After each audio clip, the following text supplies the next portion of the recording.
எனக்கண்டா சரியான தலையிடியும் காய்ச்சலுமா கிடக்கு, ஒன்றுமே சமைக்க இயலாது. எனக்கு பசி இல்லை, உங்களுக்கு ஒரு 2 ரொட்டி வாங்கி சாப்பிடுங்களேன் கடையில். எதுக்கு கடையில்?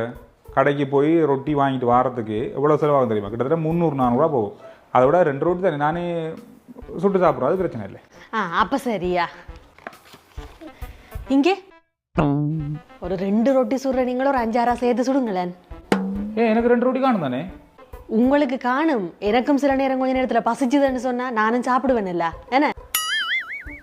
ரைட்டு, சரியா. இங்கே என்ன அதோட பருப்பு கறியும் நல்லா இருக்கும். பருப்பு கிடக்குது, தேங்காய் பால் ஃப்ரிட்ஜில் கிடக்கு, எடுத்து ஒரு கறியும் வச்சிருங்க என்ன. இதை விட நானே கடைக்கு போய் 2 ரொட்டியை வாங்கி சாப்பிட்டு வந்திருக்கலாம்.